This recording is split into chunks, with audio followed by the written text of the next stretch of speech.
everyone. So I'm going to demonstrate two ways that you can lanolize your wool. The first method is going to be in a tub. You can also use your sink or a Tupperware container, anything really. And the second method is going to be using a Ziploc bag.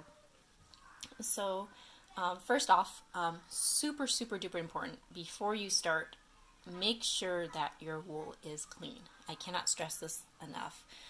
It has to be clean because you don't want to layer, lanolin on top of dirt and then on dirt and then just continue that process, right?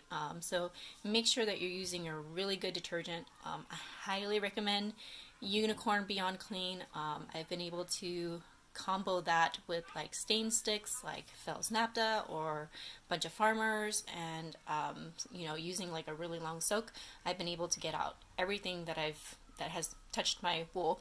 And my girl is definitely a fan of dirt, so we've definitely gone through a lot of like stains and things, and it hasn't failed me so far. So just make sure you're using a really good detergent. Even Dawn dish detergent will work in a heartbeat. So just, again, make sure you really start off with clean wool. If you are maybe wondering whether or not it's as clean as you think it is, one way in which I would suggest you do it is like by putting your wool into a tub that you can see very clearly, and squishing it around in some soap and water. Letting it soak for a little bit, and then checking the very bottom of the liquid in your tub, because if you see any sort of like sediment in there, then that's a clue to you that maybe whatever method you're employing might not be getting it as clean as you possibly can. But just keep that in mind. So I have E-Cubes from Yuki Wool and also lanolin from Yuki Wool. Really awesome company because you can get basically all of your lanolin and the E-Cubes and also the detergent in one place. So really awesome. That's where I usually get my Unicorn Beyond Clean, which I highly recommend. And I have my measuring glass to pour everything into. Make sure you have hot boiled water. I have this thing, I don't even actually know what it's called, but it's, that's what I'm using for my hot water. So you don't need a whole lot of water to begin with. I usually do about 4 ounces because honestly, the more water you have, the more you're just sort of diluting stuff. So just be aware that you don't actually need a whole lot. I scored the cube, so it's just easier for me to use. But you can also like grate it if you would want, any way to sort of melt it down. I already have my lanolin. I generally like to use about a teaspoon for every overnight piece, and then like a quarter of a teaspoon for my daytime pieces. But it's really up to you. You have to play with it because it honestly just depends entirely on like your water type. Like you may wind up, if you have hard water, you may wind up having to use more of your E-Cube than somebody else does.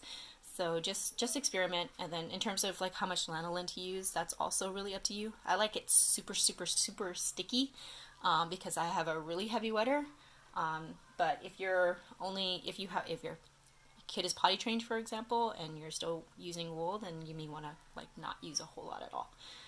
So I'm going to put my lanolin in and let it soak for a little bit.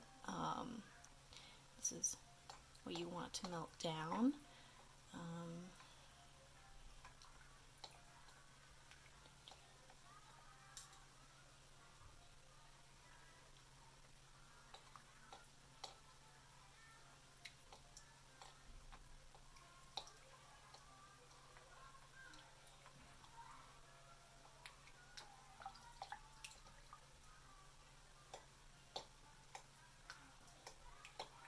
It really doesn't matter what order you do stuff. Like I tend to melt down my lanolin first and then pop in my E-Cube, but you could actually like do it at the same time if you want to. It doesn't like super matter. And then in terms of, I like using E-cubes because it's like really easy to get like a consistent amount every time. But I mean, any soap will really do. I would stay away from anything that foams or has a ton of additives like lotion, added to it. I've had a good amount of luck with pretty much every soap that I've tried outside of. I didn't have a whole lot of luck with my Burt's Bees, but I don't know if that was just user error, just because that was like the first time I ever did a lanolin bath. But I mean, Dawn dish detergent, amazing stuff, in a heartbeat. I mean, that'll give you like a surefire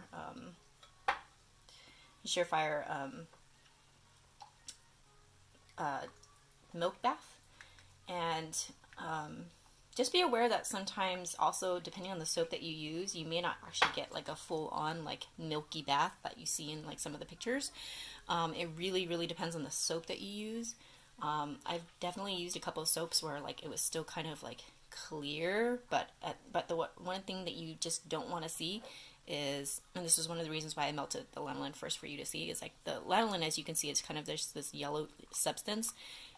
You don't want to see that floating at the top when you finish making your mixture. So as long as your lanolin is correctly emulsified, meaning that you don't see any of this like yellow substance anymore, it's honestly okay. And depending on how once you finish, like depending on how your wool feels afterwards, don't worry too much that you didn't have like a quote-unquote milk bath like everyone else says you should. Sometimes it just doesn't come out that way, even though it still works as your lano bath. So I'm going to pop in the E-cube, and you just want to make sure you like mix it really well.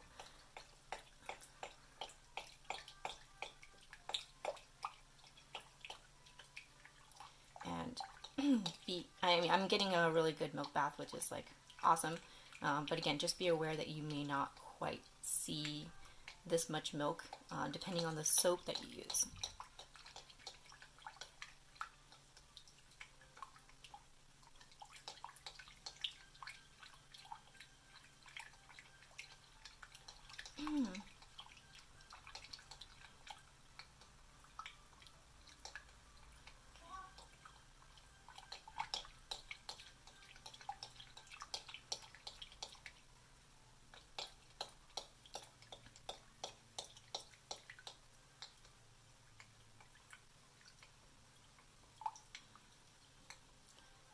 So I'm just going to let that settle for just a little bit because I want to be absolutely sure that all of my lanolin was emulsified. So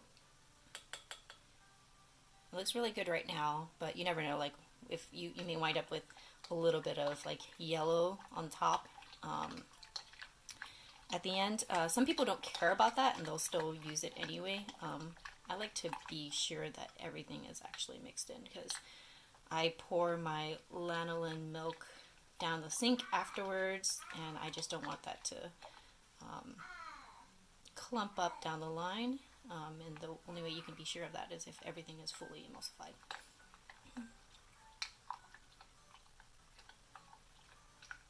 Okay.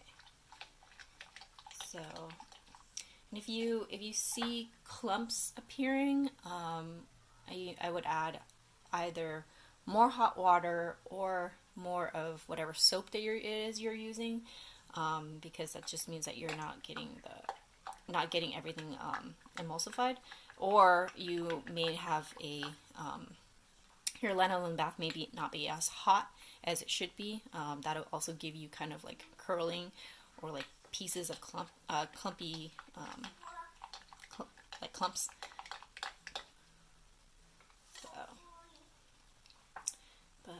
That looks pretty good, and I'm actually going to use that mixture both for my tub and my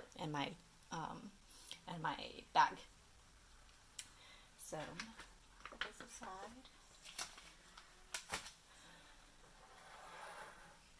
is my tub that I'm going to put the woolies in. I'm going to put in some water.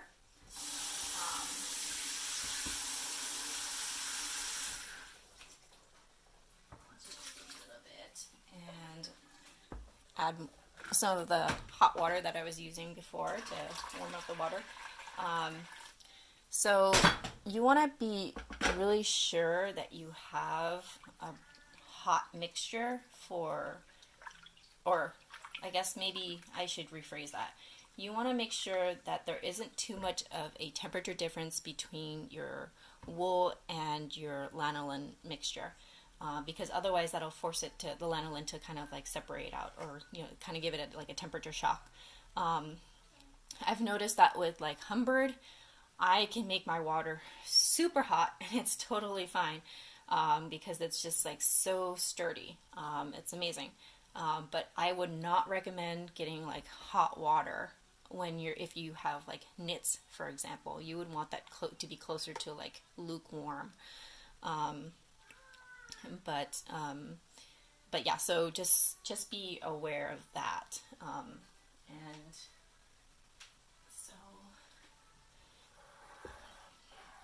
I'm going to add half of this mixture to my bath, and pay close attention to how your bath looks as you're adding it to it, because if you notice any like clumping, for example, off the bat, then that means that there's too much like of a temperature difference, and this would be like an opportune time to add more hot water if you want to, or more soap. Like I always have Dawn dish detergent on hand, because like I can just do like a quick squeeze into the water and then mix it around if I notice that like, oh shoot, I didn't emulsify it as well as I thought I had. But this is like a good time to like fix your mistakes before you add in your wool, especially if you already have like hot water. But I mean, like if you notice like everything's still pretty milky, there isn't any separation, there isn't any like curdling, so this is a good time for me just to like add in my wool. Go Twilight. You want to start off with like only just a little bit of water, because it's easier just to add more water rather than having like too much water to start with. And you want to make sure it's like covered, because you don't want to have, you want to make sure it's like it has enough water to completely cover, because otherwise all this stuff that's poking out, that's not going to get lanolized, right? So I'm going to add just a little bit more water here.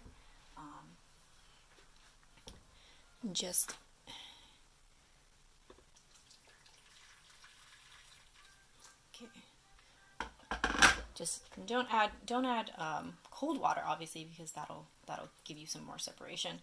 I just added more of my hot liquid.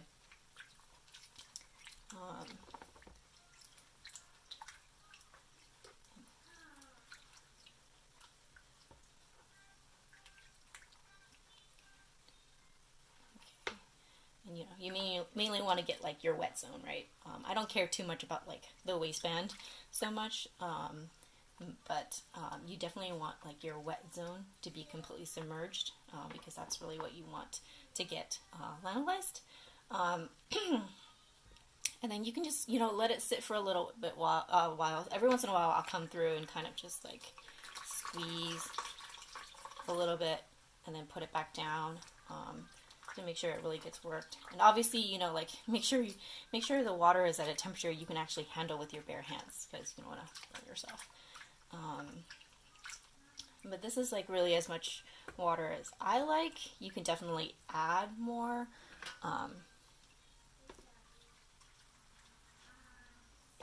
But every time you add more water, like you just want to be sure that you're not throwing off your lanolin mixture.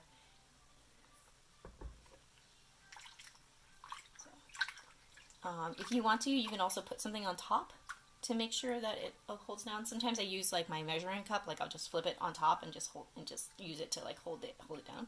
But since I already still have lanolin in there, I can't do that right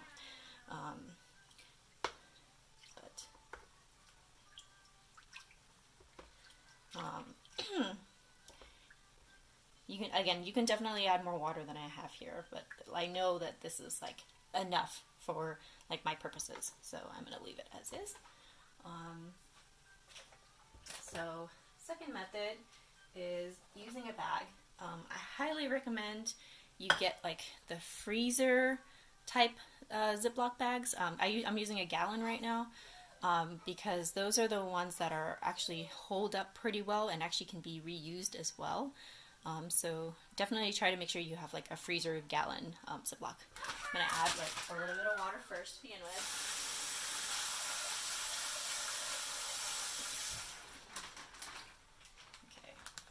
Oh, and I have it in this pot because it's a lot easier to do this if you have something to actually like stand it up in, because then you don't have like the bag just like everywhere.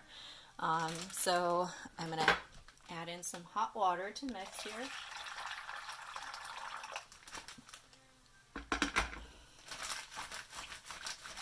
Okay. And checking my Lano milk, it's still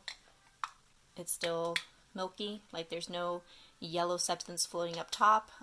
If there happened to be anything yellow up top right now, then I would definitely add either more hot water to begin with and then add a little bit more soap. Like I said, this is when it's nice to have like dish detergent on hand, because you can just give like a quick squirt in here and then mix it and all is good.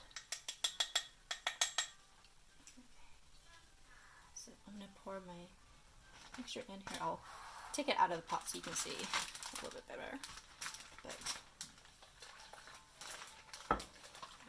just give it a quick little rinse. Okay. And again, this is like a good time to just like check to make sure that you're not getting like separation or clumps or anything like that. It should be completely like a milk bath, right? And just to be sure, so I'm going to put it back in.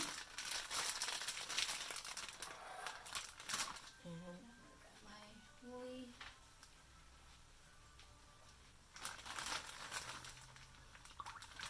Okay.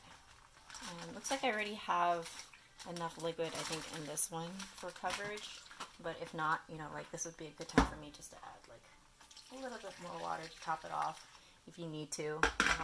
Always easier to start off with too little water and add more than to have too much to begin with, because then you're just diluting it.